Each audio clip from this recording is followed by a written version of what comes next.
Sidcorp HO, uma empresa única presente em todas as etapas da cadeia de sementes: pesquisa, produção, desenvolvimento de mercado, vendas e logística. Por meio de marca própria ou licenciando sua genética, a Sidcorp HO oferece as melhores opções ao produtor, ocupando 60 milhões de hectares no Brasil, Paraguai, Uruguai e Argentina. Sidcorp HO, uma empresa presente em todos os elos da cadeia de sementes.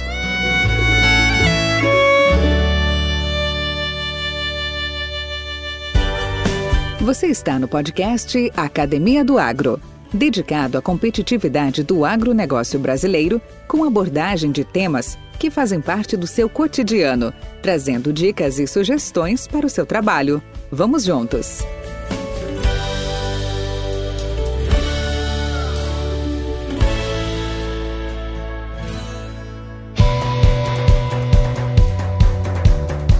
Somos o tamanho dos nossos sonhos, já dizia Fernando Pessoa. Nenhum sonhador nesta vida é muito pequeno, como nenhum sonho ou será grande demais para ser realizado, para ser vivido.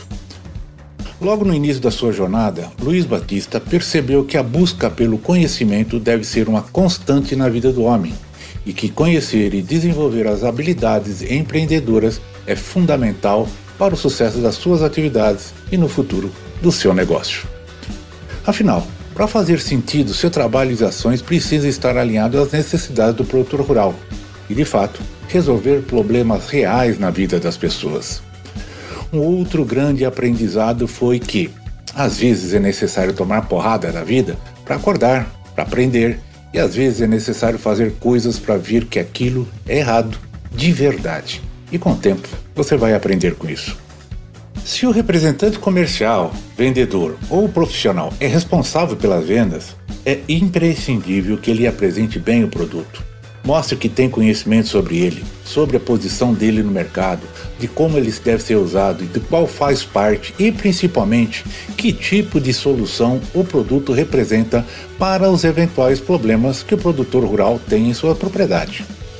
O foco do profissional que atende tem que estar na satisfação do produtor rural. Em toda a sua jornada profissional, Luiz Batista percorreu e se habilitou em todas essas competências. Técnico agrícola, iniciou sua trajetória vendendo botinas para poder viver.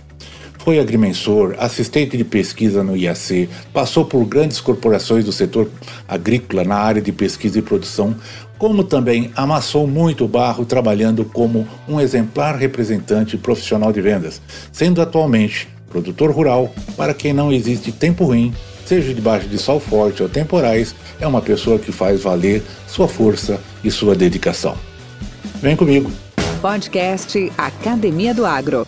E aí, Luiz, depois dessa trajetória tão bacana que você nos contou até agora, nos contemplou com essa caminhada aí, cheia de desafios, cheia de superação, e você, lá em Jataí, você chegou no momento onde você começou a ter resultados mais consistentes, uma carteira de clientes mais fidelizada, começou naturalmente a ter uma venda mais encorpada. Daí para frente, como é que foi a sua caminhada? E eu queria, assim, até aproveitando, de lá até hoje, você como Luiz Batista, assistente coordenador de pesquisa, vendedor, representante comercial, pôs o pé no barro, vestiu muita botina, vendeu botina, e hoje você foi representante comercial, foi líder de sementes, atualmente acredito esteja como produtor rural. Como é que nós estamos nessa foto? Conte-nos um pouco mais sobre esses seus negócios, hoje a sua visão, sua missão e seus valores. Então é isso aí, Valdir. A gente dá muito valor, dou muito valor nessa luta que não foi fácil. Não é fácil para ninguém mesmo, né? A gente sabe disso. Cada um com as suas dificuldades, né? Cada um com seus retornos, né? Isso aí é assim mesmo. Mas nessa época, como você mesmo bem disse aí, nessa época para frente, depois de tanto trabalho, a gente conseguiu, através de uma presença mais técnica, e claro, levando o lado comercial junto e andando muito. Você falou muito bem aí, era uma frase do Daniel na própria Pioneer também, que é a botina, é calçar a botina e pisar no chão, é só assim que você consegue se superar, estar na frente do seu concorrente. Muita gente fala, cara, representante comercial você é bom porque você tem seu tempo, você pode fazer suas férias, você tem o seu tempo livre. Vou te garantir que nos 18 anos, 17 anos de representante comercial, eu tirei poucas férias. Tirei muito mais como era CLT, né? Muito pouco. Por quê?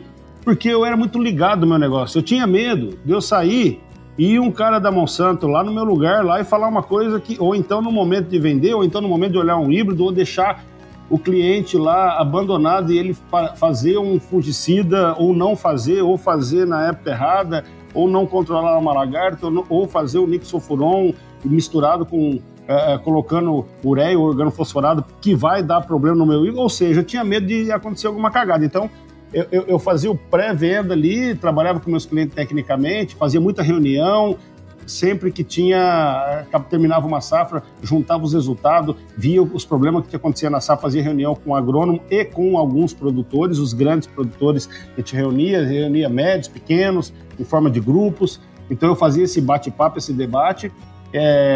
Eu não, né? Nós fazíamos, e isso aí te dava já uma entrada já para a próxima campanha.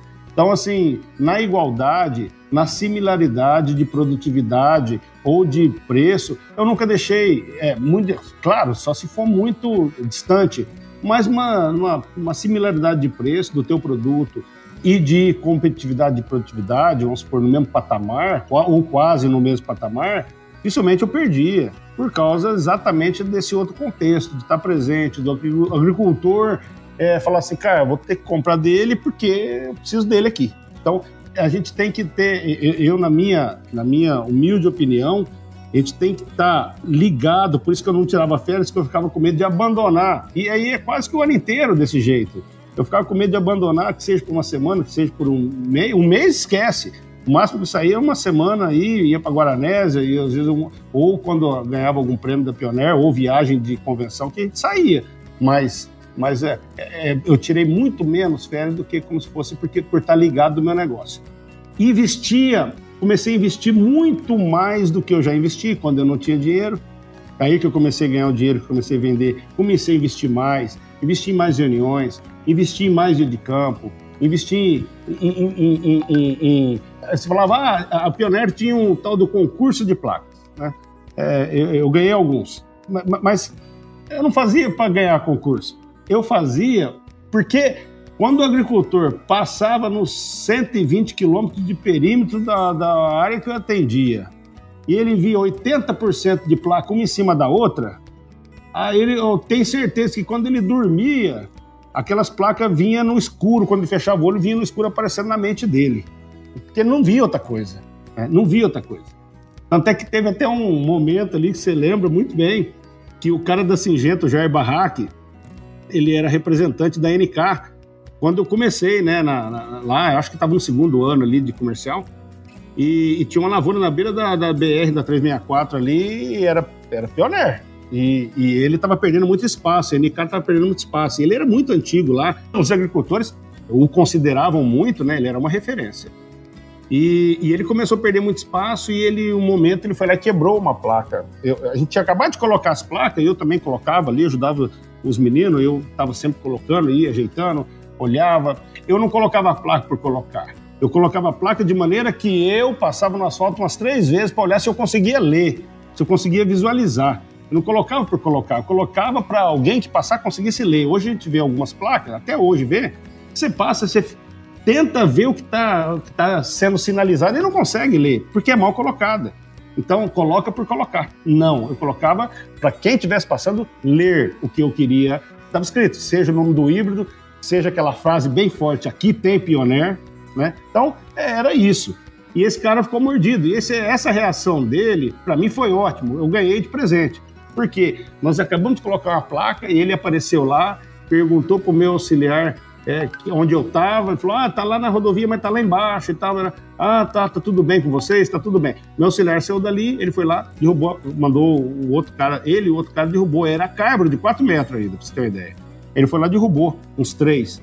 Só que quando nós voltamos ali, as placas já não estavam no lugar.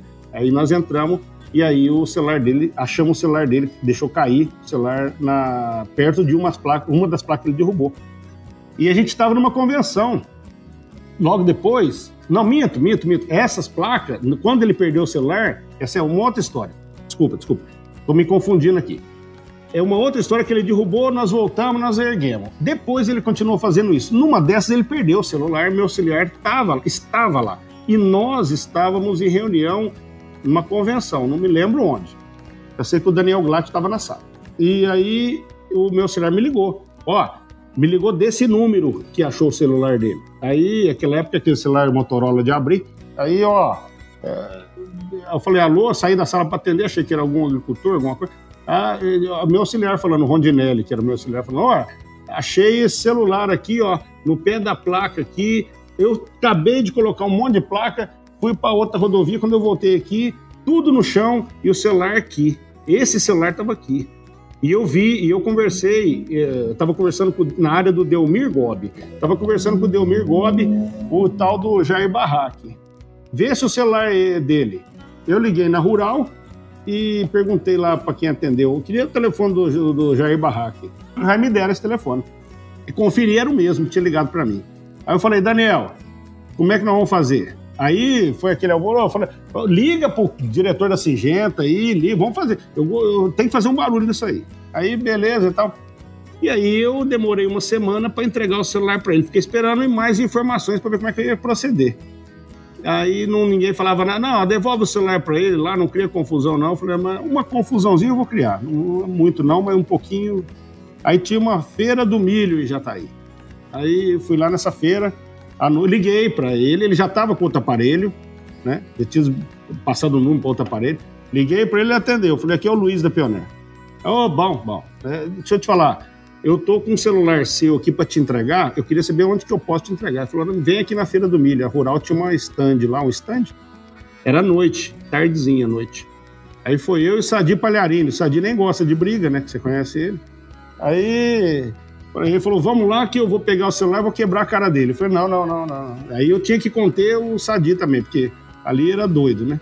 E aí eu fui lá na feira, estiquei a mão, falei, esse celular é seu?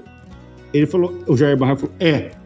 Aí a hora que ele foi bater a mão para pegar o celular, eu puxei, coloquei no meu bolso, falei, então você vai escutar aqui, o senhor é bem mais velho que eu, o senhor tá em Jataí, já tem... sei lá, 10 anos, 12 anos, 15 anos, não sei quanto tempo, mas é muito reconhecido aqui em Jataí, né? Está numa empresa muito boa, empresa idônea, séria, multinacional, muito boa, que é a Singenta, que é a NK, Novartis, mas Singenta. O senhor não precisava fazer isso aí. Para que o senhor for fazer? Aquilo lá tem um preço, tem um trabalho, tem um custo, tem uma mão de obra, tem um monte de coisa. A lavoura é da Pioneer. Ou seja, eu dei uma ensaboada para ele primeiro, depois eu entreguei o celular. E aí, cara, eu fiz questão de passar, fui no CTG na mesma noite e falei tudo o que aconteceu. Aí você sabe o que a gauchada fez com ele, né? Então, aí ele não podia chegar no CTG mais. E aí começava aquelas placas no CTG que eles colocam lá, cerveja R$7, Guaraná R$5.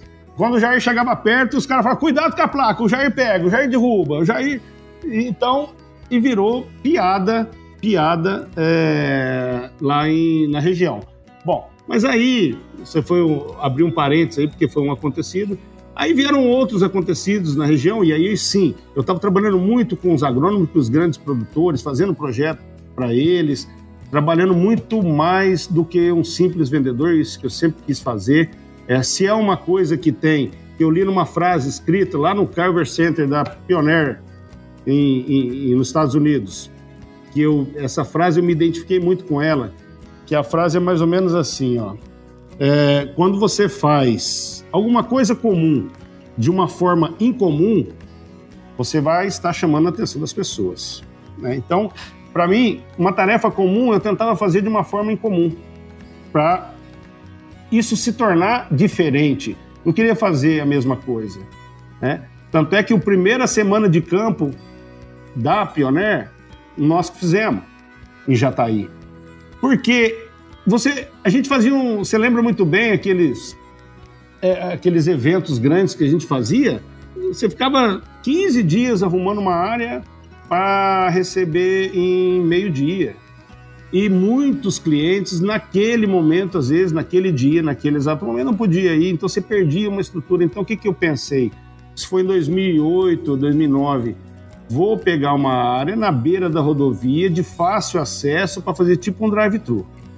Então, vou montar os stands, vou montar os híbridos, as tecnologias, os tratamentos com inseticida, vou montar todos os plots que eu quero mostrar para o agricultor.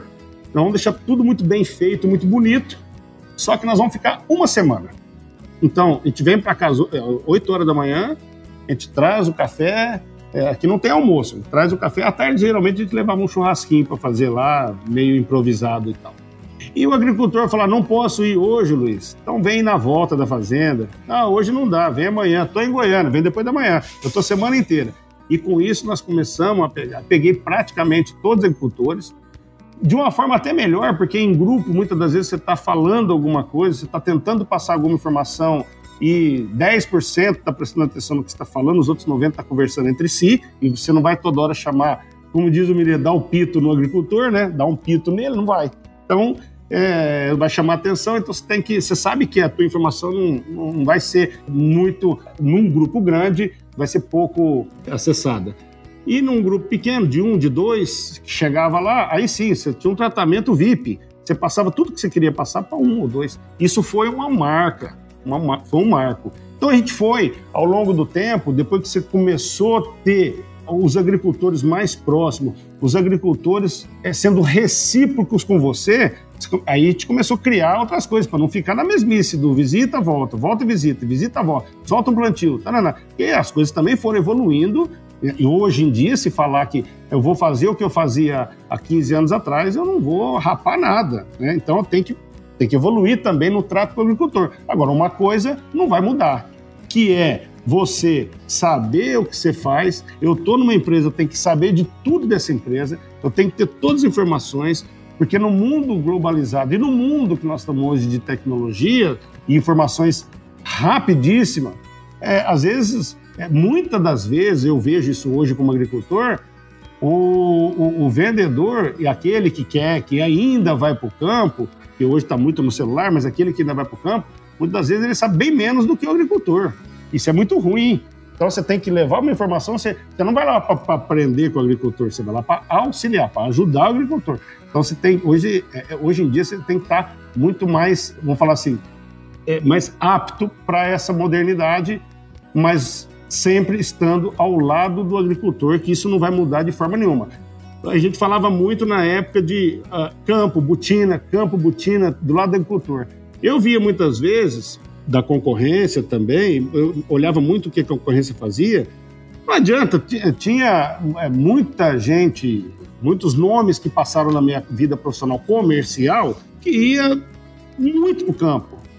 Mas ele ir muito para o campo e não levar nada de proveito era até pior, tanto para a empresa quanto para ele, né? Então, assim, ir para o campo, eu acho que tem que... isso não vai mudar, mas você ser uma pessoa proativa, uma pessoa de referência, é isso que é o ponto de hoje. Esse podcast faz parte da rede Agrocast, a primeira e maior rede de podcasts do agro do Brasil. Acesse www.redeagrocast.com.br. Podcast Academia do Agro. Ô Luiz, e me conta uma coisa. Até onde foi o apogeu em Jataí? E de Jataí você foi para onde? Então, Jataí eu fiquei até 2015, né? E aí, como eu tinha comprado essa propriedade aqui em Tubiara, eu consegui comprar a propriedade aqui em Tubiara e comecei a plantar, né? E só que eu vinha todo final de semana. Começou a ficar muito puxado. E aí eu vim falando com o Cacheta, que era o gerente, o gestor na época, tiver uma oportunidade na região de Goiatuba ali, né? ou adjacência ali, eu gostaria de mudar, né, pegar outra área de representação para me ficar mais próximo do meu negócio. Isso foi um fator, e o outro fator foi o avô da minha esposa e a avó da minha esposa adoeceu, a mãe dela, minha sogra, mora em Tumbiara, mas não dirige nem nada, e ficou muito difícil da minha esposa cuidar deles, e aí ficou um negócio, e ela falava, a hora que tiver oportunidade, e tal. E aí a oportunidade apareceu, eu vim para Goiatuba, numa região também de grandes agricultores, né? Onde tinha um trabalho muito bem feito, né? Já tinha um trabalho muito bem feito. Pioneira era muito forte em soja nessa região, a safrinha era nova, né? Em 2015, quando eu vim para Goiatuba, a safrinha estava ainda caminhando, já tinha algumas áreas, mas não era todo mundo que fazia milho safrinha, até porque é uma região mais complicada para safrinha, região baixa. Então, muita soja de ciclo médio ainda na época e tudo mais, então estava engrenando, né? Engrenando. Mas já tinha alguma coisa de safrinha assim. E aí eu aceitei esse novo desafio, e também, junto com isso, a empresa me proporcionou, não me proporcionou muita coisa, né? Mas me proporcionou também para que eu abrisse uma nova representação, na verdade, uma empresa de logística, e trabalhasse com esse projeto da Corteva, que era Pioneer na época, né? Que era esse provedor logístico. Então, a empresa começou com esses provedores, nada mais é do que eles ajudavam na logística bem na hora da entrega da semente, que a gente sabe que é muito tumultuado, né? O agricultor, ele quer uma janela muito estreita que entrega naquele momento. Então, a empresa tem capacidade de armazenamento, tem tudo, mas não tem capacidade de logística em função da janela. Então, esses provedores tinham essa função. Deixava a semente lá, claro, um local próprio de armazenamento e tudo, e a gente fazia logística, ajudava na logística para a Pioneer. Então, eu peguei esse projeto, para mim foi ótimo, porque eu aprendi muito na parte também de logística da empresa, né?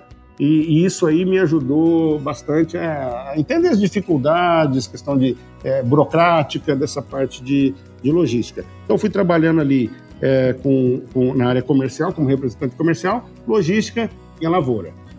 Aí, em 2017, eu tive uma grande frustração. Foi o ano que eu mais investi na safrinha. Eu tive uma grande frustração, eu plantei uma área de 450 hectares de milho, safrinha, e estava maravilhoso, eu vestia adubação, uma boa adubação de base, uma boa adubação de cobertura, os híbridos estavam muito bons mesmo, lavoura excepcional. Com 40 dias de plantado, a última área estava com menos, estava com 20 dias de plantado, mas a primeira área com 40 dias, nunca mais choveu, né? Nunca mais choveu. Para não falar que eu não tirei nada, eu tirei um bag de milho desses 450 hectares. E ficou a conta para pagar. Aí eu falei, bom, e fui lá, renegociei com todo mundo, o que tinha de dinheiro ali que eu tinha, uma reserva, não dava para tampar o buraco, e aí renegociei, mas quando você renegocia uma conta grande, ela dobra. Quase que dobra, né? Tem juro, tem multa, tem não sei o quê, é banco, não sei o quê, é com todo mundo. E aí, em 2017, soja 17, 18, eu falei, cara, agora vai a soja produzindo bem, eu já consigo pagar mais uma parte, a custo e mais uma parte, eu tenho que pagar a lavoura com a lavoura. Beleza. Aí, soja vinha muito bem, uma seca no final, e aí fechei média de soja de 32 sacos por hectare. E foi 2 pancadas, tipo, num período de 8 meses, vamos falar assim. E aí a conta engrossou mais ainda. E aí eu tomei a atitude que eu não queria de forma nenhuma tomar, mas aí eu pensei de várias maneiras, pensei em muitas coisas, né? Muitas coisas, vende aqui, faz, o que tinha também, algumas coisas que tinha para fazer, para resolver. Eu fui resolvendo, só que o buraco era muito grande. E aí foi a primeira vez que eu falei com o Jair, né? O Jair estava já na diretoria aí da Corteva. Fui até ele, expliquei direitinho e tal. O Cacheta já não estava mais nessa época, acho que era o Leandro Melo. Leandro Melo também foi muito atencioso. O Jair muito atencioso. Me emprestaram a Pioneer me emprestou um dinheiro, coisa que a empresa nunca tinha feito, o negócio foi uma exceção das exceções. Mas me ajudou a resolver uma parte do problema, não todo, claro, uma parte do problema, e me deu um fôlego. E ocasionou também com a entrada muito forte da cigarrinha, principalmente na região baixa, onde eu atuava. A gente correu atrás, fez muita apresentação, muita palestra e tal, na época, isso foi 2016, 17. Só que o híbrido que a gente tinha para oferecer para o agricultor, era o que estava plantado lá, ele era médio para cigarrinha. Então e aqui a pressão era muito alta, ele sofreu muito, que era o 30S31. Então, chegou no ano seguinte, a gente até vendi bem, não falava, mas eu esperava, tipo assim, o trabalho que eu estava desenvolvendo com os agricultores, principalmente os grandes, era para mim dobrar a venda. Inclusive, tem muito agricultor grande que a participação deles era 20%, 25%, 30%, eu fiz virar 90% em 2 anos. Um dia, andando o Cacheta foi fazer uma visita para um desses agricultores aí, que é o Guilherme Lopes, o Roberto Rum e o Cacheta e eu. Nós fomos visitar a fazenda dele. Me perguntou, porque a nossa regional estava vendendo, tipo assim, vou dar um chute, hein? 40 mil sacos de soja, desses 40 eu vendia 30. Né? Como é que você vende e teu vizinho não consegue vender? Então, assim, passa por um monte de estratégia, claro. Um monte de estratégia e vem dentro daquilo que eu já expliquei um pouquinho lá atrás. Entrei nessa região nova, comecei, o primeiro cara que eu conheci foi até junto com o Toneto, uma pessoa que me ajudou muito também, que eu até esqueci de falar, foi o Toneto. Eu tenho uma gratidão enorme pelo Toneto, é um grande amigo meu e me ajudou muito em vários sentidos, e eu gosto muito dele, eu até estava me esquecendo, lembrei agora por causa disso. E ele me levou lá no Guilherme Lopes para apresentar esse grande cliente aí, planta hoje uns 25 mil hectares aqui. E o Guilherme me falou, me conhecendo, eu não, qual que é a tua pretensão aqui dentro da fazenda? Eu falei, minha pretensão é te vender 100%. Ele falou, não, você tira seu cavalo da chuva, isso nunca vai acontecer, você está muito pretencioso. Já no primeiro dia você me falar, falou, não, eu pretendo vender 100%, mas agora não, eu preciso te conquistar primeiro. No segundo ano eu já estava vendendo 100% para ele, o Guilherme Lopes. Né? E com todo o trabalho que eu fiz com o Guilherme, que tem agrônomo dentro da fazenda, então eu fui conquistando o agrônomo, treinando o agrônomo, ajeitando as coisas que estavam um pouco erradas, dando as minhas, não palpites, né, mas a experiência, né, da onde eu vim, o que podia ser feito e tal. E eles começaram a acertar em algumas coisas que estavam errado, e os híbridos começaram a desempenhar um pouco melhor, e aí foi natural. Né? E hoje eu acho que o Guilherme ainda é 100%, não sei, mas eu acho que é. Mas então, eu vim para cá, teve essas dificuldades, e aí, em 2019, infelizmente, por eu não ter vendido bem, não ter produzido bem a soja, minha conta aumentou. E aí eu só tive uma saída. A última coisa que eu queria ter feito, mas por não ver outras alternativas, eu tive que calçar a cara, fazer uma coisa contra a minha vontade, porque eu falo a verdade para você, o Valdir, até hoje eu sou apaixonado pela Pioneer. Só essa marca, ela faz parte da minha vida, foram 20 anos, e ela faz parte da minha vida. Tudo que eu conquistei para minha família e para mim foi pela Pioneer. Eu vou só abrir um parênteses aqui para falar depois o que eu fiz em 2019 lá com o Jair. Lá atrás eu te falei da minha mãe, eu consegui dar essa casa para minha mãe. Eu consegui dar essa casa para minha mãe. Eu consegui comprar essa casa e dar a ela. Ainda aproveitou um período, acho que foi em 2006 ou 2007, que eu comprei essa casa para ela. E pus o nome dela, nem pus o meu nome, é presente para ela. Não quero saber, não tem nada no meu nome, tá? É dela. Ela ficou muito satisfeita. Em 2011 ela faleceu. Quando ela faleceu, meu irmão, esse Clayton, eu trouxe ele para cá, que eu te falei antes da nossa conversa, mas no túmulo lá, quando foi enterrar minha mãe, ela teve um câncer, infelizmente, não resistiu, com o tempo, sofrendo demais, e aí ela chegou em 2011, chegou a falecer, e aí meu irmão no túmulo falou, agora eu tô sem pai e sem mãe. Porque ficou o padrasto e o outro irmão, né? Que é filho do padrasto. Aí eu tava atrás, ele falou pra minha tia. Aí eu falei, sem mãe você tá, eu também tô, mas sem pai você não tá, não. A partir de agora eu sou seu pai. Cara, são esses baques na nossa vida que faz que a gente adore mais ela, né? Porque são perdas, né? São perdas de referência, são perdas que batem muito forte na gente. Mas que também nos revigora pela força que eles nos deixaram, pela determinação que eles nos deixaram. E como tenho certeza, Luiz, isso aí você transmite, como você está transmitindo para mim, com muita intensidade para a Flávia, para sua esposa, para sua filha, para os seus colegas. Isso tem que ser cultivado, sabe?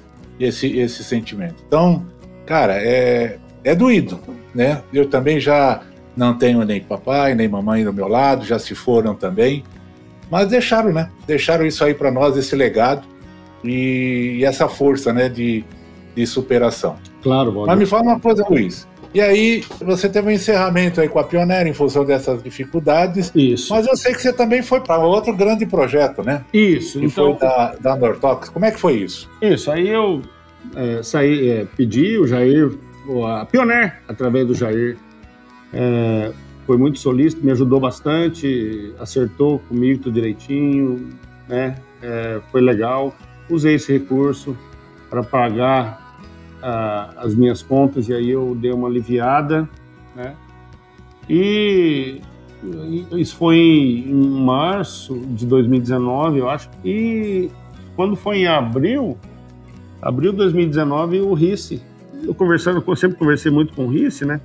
A gente sempre trocou muita ideia, mesmo desde quando ele começou esse projeto de produção de híbridos na Nortox, a gente sempre falava, né?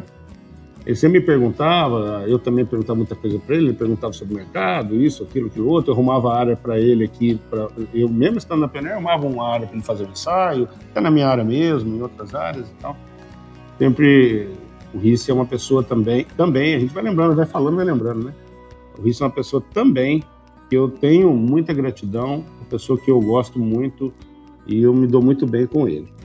E aí ele me falou, olha, a Nortox está com um projeto, assim, a Nortox é uma empresa nacional, de químico, genérico e tudo, mas empresa grande, empresa está com um projeto, assim, me explicou direitinho e eu fui. Pensei muito, tinha acabado de sair, né, da empresa e tal, 20 anos na Pioneer, eu falei, cara, eu vou tentar. E desci a sede lá em Arapongas, conversei com o João Marcos Ferrari, ele até o João Marcos Ferrari trabalhou na Dupont, viu, né, participou da fusão Dupont Pioneer na época, né, entendeu quanto é importante a semente dentro de uma empresa de químico para compor o portfólio, para andar lado a lado, um com o outro, que sempre tem negócios muito similares e tal, para completar os negócios. E aí ele resolveu implantar dentro da Nortox esse programa de semente. E essa plataforma de negócio nova que é de semente. Aí eu fui lá, conversei com ele, nós acertamos e eu fiquei morando em Tumbiara, mas cuidando do negócio da Nortox. Então, na Nortox, eu fiquei como líder nacional de semente, mas na Nortox tudo era do zero, né? Então, eu ajudava na parte de marketing, na parte de folheto, na parte de informativos, na parte de colheitas, na parte de divulgações de resultado. Eu ajudava na parte de logística, de armazenamento, montando o processo de reclamações, treinando as equipes de venda, que a Nortox usava a mesma equipe de RTV que tem hoje, né, para química, usava para semente também. Eles têm também um RC, que é um pouco diferente da Pioneer, que é o RC que eles pagam e tal, e esse RC fica ele anda meio casado com o RTV, mas ele não fica para química, ele fica só para nutrição e semente. Mas era tudo muito novo, né? Uma ideologia nova, tudo muito novo para tudo. A empresa é espetacular, né? O Ferrari é um baita de um profissional, um baita de um líder também. E estava indo bem, assim, eu estava viajando muito, uma coisa que eu não gostava de fazer, mas eu fazia. que era andar muito. Mas eu tive grandes oportunidades, conheci muita gente boa, conheci muita gente dentro da empresa. Eu conheci o Mato Grosso muito mais do que eu já conheci. Na verdade, conheci pouco, conheci Cuiabá em outro lugar ali, tá, mas andei muito no Mato Grosso, fui em Vilhena, fui para o Sul, fui para o Paraná, fui para o Mato Grosso do Sul. Ou seja, essa parte me ajudou muito a entender também os diversos pensamentos, as diversas tecnologias, de como elas são usadas num lugar e outro não, ou adaptadas para outro lugar, e assim a gente foi entendendo e tentando criar uma mentalidade de semente na cabeça dos RTVs. Foi muito legal, foi muito bacana, eu gostei muito por esse período. Eu fiquei 2 anos, até abril de 2021, isso. Em dezembro de 2018, meu irmão, acho que o grupo todo sabe aí, né? Esse meu irmão, o Cleiton aí, ele acabou falecendo num acidente trágico dentro da cidade aqui de Itumbiara. E eu, pra ser bem sincero, eu perdi o meu chão. Eu fiquei sem chão. E aí, em janeiro, estava na pandemia, a gente ficava fazendo muito treinamento, muito processo online, aqui pelo computador. Então, eu ficava em Itumbiara e tal, mas eu estava muito desnorteado. E em fevereiro eu entrei de férias ali e tudo, voltei em março e acabou que nós não demos mais certo. Não era o que eu queria dali, naquele momento, né? De cuidar o Brasil inteiro, é muito legal isso aí, mas não era o que eu queria naquele momento. E aí, acho que ficou claro também, o Ferrari entendeu também e deu tudo certo. E a Nortox é uma empresa que eu acredito seriamente que vai ter um espaço bem legal aí nessa área de semente. Tem uma pessoa muito boa ali na produção de híbridos, que é o Rice. Tem investimentos que eles podem e vão fazer. Então, equipe já tem nome. É só algum ajuste ali e vai dar certo. Tem espaço para todo mundo e a Nortox vai ter o espaço dela também. Então, mas no meu caso, eu resolvi e falei, vou cuidar agora vou focar no meu negócio. Eu tenho uma área ali de plantio, planto soja e plantando safrinha. As coisas melhoraram, graças a Deus, as coisas estão mais em dias. Claro que ainda tem alguns ajustezinhos, mas são perto do que era, muito pequeno, mas a gente vem vindo esse ano com boa produtividade, certamente dará para nós aqui do Centro-Oeste, do Sul de Goiás, está tudo muito bom. E aí eu estou assim, Valdir, agora eu também já absorvi muito bem a pancada, né, desse negócio, desse acontecido trágico, e eu estou querendo, vou querer, vou procurar tentar voltar para o mercado, que é uma coisa que eu adoro fazer, uma coisa que me move. Eu assim, adorava quando eu fazia uma apresentação e alguém entendia, ou alguém me perguntava alguma coisa e que eu pudesse ajudar, ou que eu pudesse levar. Até hoje eu faço isso, mas eu adoro ficar e ver que a pessoa entendeu, que achou bom, então, que ela conseguiu fazer aquilo que deu certo, e que o agricultor me liga até hoje, vários agricultores de Jataí me ligam até hoje para perguntar alguma coisa, é muito legal, eu gosto muito disso. Podcast Academia do Agro. Eu gosto de usar muito uma frase, Valdir, até falava muito pro pessoal da Nortox, porque, cara, onde nós vamos parar, como é que vai ser e tal. Falando, cada profissional ou cada ser humano, ou seja, nós somos individuais, o nosso pensamento, nossas vontades, o que nós queremos ser, está intrínseco em cada um. Então eu não posso passar o que eu quero ser para o outro. Eu posso passar o que eu fiz, como é que eu fiz para chegar ali. Mas uma frase que me deixou aqui, para mim representa tudo, nós somos do tamanho dos nossos sonhos. Então, isso é de cada um, né? Eu tive um sonho lá no início, depois no meio do caminho eu tive outro sonho, e aí eu fui aumentando o meu sonho e correndo atrás do meu sonho. Mas o meu maior sonho hoje, a base de tudo, eu quero voltar no mercado, porque eu acho que eu tenho alguma coisa para oferecer ainda. se eu tiver oportunidade, mais próximo de onde eu moro, porque hoje o meu primeiro foco é minha família. Deus me deu, graças a Deus, Deus me deu uma família maravilhosa, uma esposa que esteve comigo nas lutas desde Jataí, nos nossos sofrimentos, que eu te falei aí agora, tem dinheiro, perde aquilo, ganha ali, vai de cá. Sofreu, chorou, sorriu, sempre junto comigo, né? Uma parceira, além de tudo, e principalmente as minhas filhas. O amor, e eu sou pegajoso pra caramba, mas o amor que eu tenho pelas minhas duas filhas, Laís, que está fazendo medicina agora, e a Alice, que tem 10 anos. A diferença de uma para outra é 10 anos. A Alice tem 9, desculpa. A Laís tem 19 e a Alice tem 9. Então, assim, eu vivo intensamente, sempre vivi na minha vida pelas minhas filhas. Em primeiro lugar, minha esposa, minhas filhas. E depois, junto também, né? Minha família, meus irmãos, quando eu tinha minha mãe e tudo. E as pessoas que estão próximas. Ô Luiz, eu queria fazer... vamos chamar de última pergunta, mas ela não é fechada. O que você faria de diferente se estivesse começando hoje novamente? Valdir, a única frustração que eu tive, mas foi por eu não poder... como eu te contei na minha história, eu tive que ajudar a minha família. A única frustração que eu tive é não ter feito agronomia, né? Apesar que eu tenho um conhecimento agronômico legal, mas eu não tenho a formação agronômica, né? Então, talvez eu naquele momento, eu tentaria uma universidade, tentaria fazer essa agronomia. Na época era integral, hoje está mais fácil, né? Hoje você tem cursos aí, período noturno. Faz até por correspondência. Até por correspondência. Mas na época eu queria ter feito esse curso. É a única coisa. Do resto, Valdir, do restante, rapaz,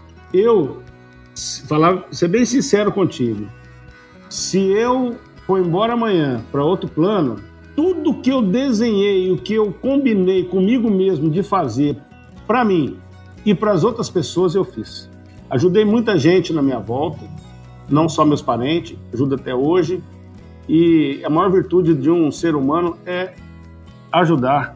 A maior recompensa que alguém pode ter é quando você vê um sorriso no rosto de uma criança, de um idoso, de uma pessoa que precisa, de alguém. Não tem recompensa maior. Então, eu fiz isso muito na minha vida, mesmo sem poder, mas fiz.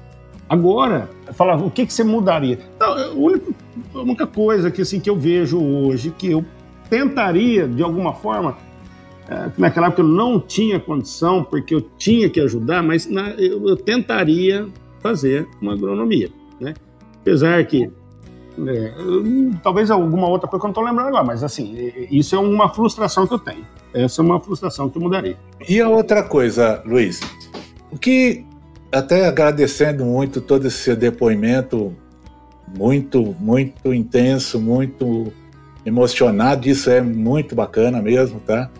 E dentro dessa sua sabedoria, que eu digo sabedoria, assim, a construção depois de tantos tombos, de tantas erguidas, de tantos obstáculos, de tantas superações, que conselho você daria aos nossos colegas do agro? Esses que estão começando agora, ou estão na lide? Isso. Eu acho assim, eu vou falar o conselho que eu daria, nem sei se é um conselho, mas eu acho que o principal de tudo é fazer, primeira coisa, né? Trabalhar não só pelo dinheiro, mas pelo amor. Ele tem que gostar do que a gente faz. Segundo, atender todos os clientes de forma igual, mas você que tem que ser diferente. Então você vai atender ele de forma igual. Eu sempre fazia isso. Eu vou te dar um exemplo disso. Eu ia conversar com o Newton Márcio, você conhece? Eu usava palavras melhores, mais bem colocadas, as frases corretas, porque ele é assim. Eu ia conversar com o seu Vilci Gobi, eu falava bagunçado. palavra errada, porque ele era assim. Então, eu me transformava para cada estilo de cliente. Eu ia falar com agrônomos, eu levantava um vocabulário técnico. Eu ia falar, de novo, vou dar o exemplo do seu Vilsigob, eu tentava explicar uma coisa técnica para ele com palavras simples. Então, eu acho a tecnologia, a rapidez das informações, elas estão bombardeando a cabeça da gente, e dos agricultores também, claro, né? Eu também sou agricultor, mas ela chega a todo momento, a toda hora. E isso acaba tendo uma confusão por parte de muitos agricultores de discernir tanta informação assim, né? O que é errado, o que é certo, o que é adaptado, o que ele pode usar e o que ele não pode. Eu acho que o papel do novo representante, do novo vendedor, é esse. É tentar simplificar aquele monte de informação e colocar ela de forma mais fácil e útil para o agricultor, que lá na frente ele vai reconhecer esse profissional. Estando do lado, estando perto, estando próximo, mas facilitando as informações na chegada do agricultor, porque se queira ou não queira. Tem, claro, muito hoje filho de agricultor, que a maioria é agrônomo, está aí e tal. Mas, mesmo assim, a gente precisa de discernir muita coisa que tem e facilitar a introdução de novas tecnologias na cabeça do agricultor. Então, o vendedor hoje, se eu tivesse que dar um conselho, ele tem que ser humilde, né? Ele tem que ter humildade, ele tem que, como eu falei, trabalhar por amor, tem que gostar do que faz, né? Tem que ser uma pessoa proativa, gostar do que faz, ter muita fé em Deus, ter muita capacidade, né? Ter muita energia, vamos falar assim, energia, e uma coisa que não vai mudar nunca, né? E a Pioneer falava sempre isso, né? Sem mistificar, né? Que hoje, por mais que tem muita coisa, o que tem de mistificação também está crescendo cada vez mais, né? Então assim, eu acho que é mais ou menos assim, se tivesse que dar um conselho, seria isso aí, e se agarrar bem nas coisas que é mais importante para o agricultor, menos papo furado e mais informação. Ô, Luiz, quero já, agora finalizando a nossa entrevista, eu gostaria de te agradecer muito realmente por esses depoimentos, contribuir com os seus conselhos, até com outro conselho, sempre, repetidamente ele comenta, que é o Esgoda, ele sempre fala o seguinte, que os homens de campo, eles têm que fazer com amor, com determinação, com iniciativa, com energia, usar de empatia, entender o outro lado, aquela coisa toda, não mistificar, mas principalmente isso é uma das grandes características suas, de fazer o arroz e feijão. Mas não simplesmente fazer o arroz e feijão, é fazer o arroz e feijão bem feito. Essa é a diferença, esse é o algo mais, isso é porque todo mundo faz arroz e feijão. Agora, o arroz e feijão bem feito não é para todo mundo. Então, é justamente talvez uma complementação disso que você disse. Cara, gostaria de tê-lo aqui em uma outra oportunidade, como eu sempre digo para os demais convidados, demais amigos, a academia é justamente para uma arena para que a gente possa apresentar aí essas trajetórias, essas caminhadas tão bacanas, tão bonitas, e fica aí o convite, tá? E eu gostaria de deixar um grande abraço para ti. Valdir, obrigado. Desculpa, às vezes, né, pela parte emotiva ali, né, que um período sem falar ali, mas eu te agradeço demais. Você está de parabéns, como sempre, né, Valdir? Você é muito inovador, de grandes ideias. Esse podcast que você criou é sensacional, como eu te falei antes do nosso bate-papo lá. Sempre ouvi, talvez eu perdi um ou dois capítulos ali, não sei, mas sempre que lança eu estou ouvindo, eu adoro, muita gente boa, só gente boa, né? Só gente, a nata que está falando ali, eu até me sinto lisonjeado de você ter me convidado, né? Até agora eu não estou acreditando, mas foi ótimo, eu agradeço demais, viu? E a única palavra que eu tenho para falar para você é isso, gratidão, e que Deus te abençoe aí, e que a gente se encontre pessoalmente em alguma oportunidade para a gente conversar, e um abraço a todos os nossos colegas e ex-colegas da Pioneer. Valeu, amigo, grande abraço. Grande abraço. Sidcorp HO investe US$1,5 milhão por ano em pesquisas, voltadas ao seu programa de melhoramento genético, que contribuem para o desenvolvimento de novas tecnologias e produtos. Quando adquire uma semente Sidcorp HO, o agricultor pode ter a certeza de que está adquirindo qualidade, performance e produtividade. Sidcorp HO, uma empresa presente em todos os elos da cadeia de sementes.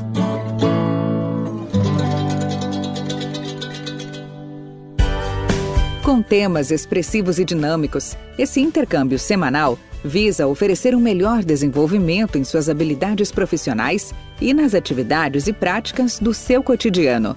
Somos da Academia do Agro, o podcast para todos aqueles apaixonados pelo agronegócio. Te aguardamos no próximo episódio. Até lá!